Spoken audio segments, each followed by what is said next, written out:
माझ्या जीवनातला एक अनुभव सांगतो 5 मिनिटात आणि देवा शपथ संपवतो. लय गोड माझ्या जीवनातला अनुभव आहे, तेवढा एकदा शेअर करतो आणि मग सेट डाऊन करून ठेवतो पीसी.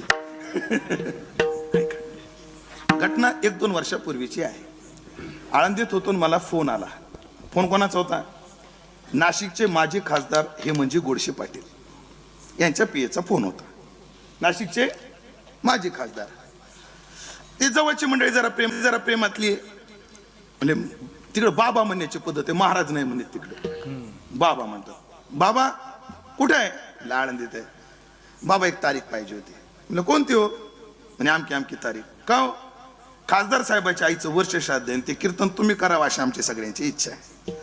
म्हणलं तुमची इच्छा आहे, पण अडचण माझी अशी आहे, माझं आदल्या दिवशी अमरावतीला कीर्तन आहे आणि दुसऱ्या दिवशी मुंबईला आहे, आणि त्या लोकांनी माझं अमरावतीवरून नागपूरला नेऊन सोडणार आहेत, आणि नागपूरहून माझं विमानाचं तिकीट मुंबईचं केलेलं आहे. मला काय त्या दिवशी शक्य होणार नाही. पण ते हुशार माणसं असतात.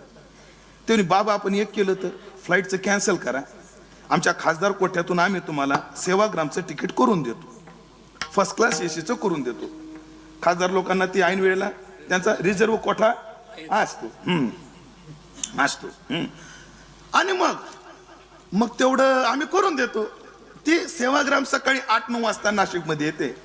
1-1.5 तास कीर्तन करा आणि मुंबईत नेऊन सोडायची जिम्मेदारी आमची. ठीक आहे. नाशिकला आलो, वेळ कमी असल्यामुळे कीर्तन झालं. कीर्तन झाल्यावर खासदार आले. आप्पा म्हणतात सगळे त्यांना आदरानं. म्हणजे महाराज पुढं काय? म्हणजे आप्पा मला लवकर मुंबईला जाणं गरजेचं आहे, कारण ट्रॅफिक असतं. मला मुंबईतलं 7 ते 9 कीर्तन गाठायचं आहे, निघायचं आहे. महाराजाची काय व्यवस्था केली? तेवढ्यात एक म्हणला, आपण देऊ एखादी गाडी ड्रायव्हर. अरे एखादी नाही, माझी गाडी द्या. आणि त्या खासदार साहेबाची 1.5 कोटीची गाडी, अशी लांब लचकन काळी ठुस गाडी, अशी मोठीच्या मोठी गाडी. ती गाडी द्या म्हणे, बाबाचा प्रवास चांगला होईल. आणि ती गाडी आली अशी समोर. दरवाजा उघडला. कोणी? खासदाराने. बसलं कोण? तुम्ही आम्हाला लय हलक्यात घ्यायला लागले. आम्ही हलकं नाही समजायचं. तुम्ही हा झुकेगा नाही साला.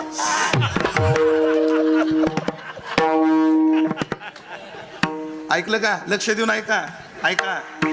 मी माणूस लहान आहे, उमेश दशरथ हे फार लहान आहे, पण मी ज्या परंपरेचा पाईक आहे ना, ती परंपरा फार मोठी आहे ध्यानात. आम्ही काय सामान्य आहे का? मी ज्ञानोबा तुकोबाच्या वारकरी संप्रदायातला आहे. मी सामान्य आहे का? नारदाच्या गादीवर उभा असणारा एक कीर्तनकार आहे. सामान्य आहे मी? सामान्य आहे. हलक्यात घ्यायचं नाही. एरवी खासदारांना त्यांचे पिये दार उघडतात, मग खासदार बसतात. आमचं वजन आहे का? खासदारानं दार उघडलं आणि मी बसलो. बेल्ट लावला, दरवाजा लावला, ड्रायव्हरने एक बटन दाबलं, ते सीट आपोआप असं मागं पुढं झालं. कसला ताण पडला नाही. त्याने काच वर केले. त्या साऊंड प्रूफ गाडी ती, एवढा सुद्धा बाहेरचा आवाज येत नव्हता. एसी चालू केला. काय त्याचा सस्पेन, आरामदायी गाडी, रोड चांगला. बरं ट्रॅफिक आलं, त्यांना लोकसभेतून एक सायरन भेटतो. तो सायरन वाजायचा. ताड लोक बाजूला व्हायचे, गाड्या बाजूला व्हायच्या त्या सायरनच्या आवाजनं. मग त्या गाडीच्या पाठीमागं लोकसभेचा लोगो हिरवा मोठा. आणि त्या गाडीत कोण? पुढे ती गाडी टोल नाक्याला गेली इगतपुरीच्या. हे सगळं घडलेलं सांगतो बरं, बनवून सांगायची आम्हाला सवय नाही. परभणीचा माणूस आहे, बनवून सांगत नसतो आम्ही. घडलेलं आहे, याच्यातलं एकही वाक्य खोटं नाही. आणि मग ते टोल नाका आला इगतपुरीचा, तर ती गाडी अशी लाईनला नाही उभी राहिली. सागर महाराज, एक स्वतंत्र ट्रॅक होता आणि तिथं एक बॅरिकेड लावलेलं होतं. तिथच्या सिक्युरिटी गार्डनं त्या बॅरिकेड बाजूला केलं. व्हा करत गाडी आली, असा सल्यूट केला. कोणाला? हलक्यात घ्यायचं. अशी छाती फुगली, निघालो गाडीत. आणि त्या दिवशी मला कोणाला आमदार झाल्यासारखं वाटतंय, त्या दिवशी मला खासदार झाल्यासारखं वाटत. तेव्हा शपथ मला खासदार झाल्यासारखं वाटतं. त्या रूटला जे प्रवास करतात त्यांना माझं बोलणं लवकर लक्षात येईल.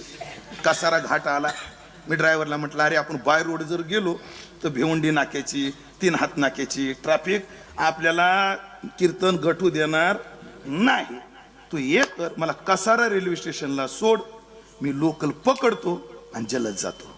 तुझी वेळ वाचल, माझी वेळ जाईल. तो मला महाराज तुम्ही म्हणाल तसं. मग ती गाडी व्हा व्हा करत रेल्वे स्टेशन मध्ये आली. जे ते बघायचं कोणाकडं, हा असं म्हणायचं फक्त. हा गाडीतून उतरलो, पंढरीबुवा ड्रायव्हरला निरोप दिला. लोकल उभी होती, 20 रुपयाचं तिकीट काढलं.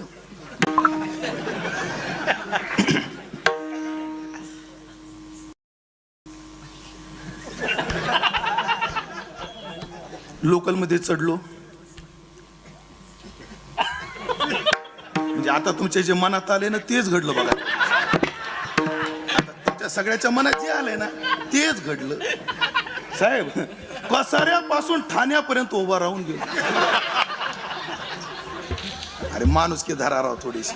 मी माझी फजिती सांगतो, तुम्ही मोकळ्या मनानं हसता काय माणूस.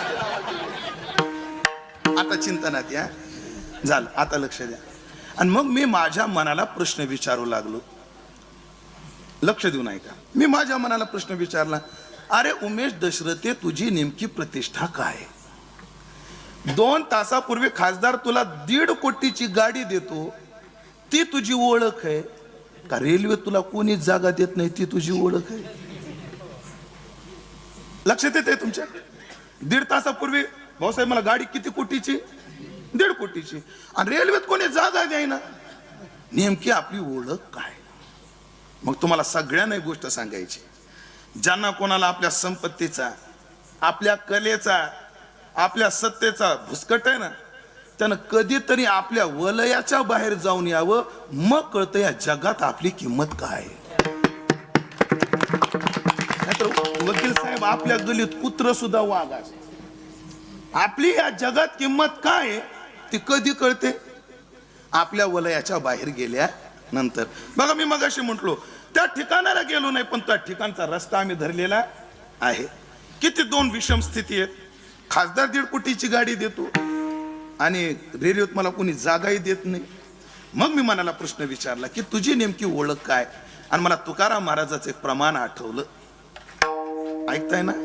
निंदे कोणी मारी, वंदे कोणी पूजा करी, मज हेही नाही मज तेही नाही, वेगळा दोही पासूनी, याला म्हणतात चित्ता करी गवसनी. अशा प्रसंगाला मनाची समजूत केली पाहिजे. आणि ती मनाची समजूत विचारानं होते, परिस्थितीने होत नाही. तिथं काय कामी येतो? पैसा नाही कामी येत. तिथं काय कामी येतो? विचार कामी येतो.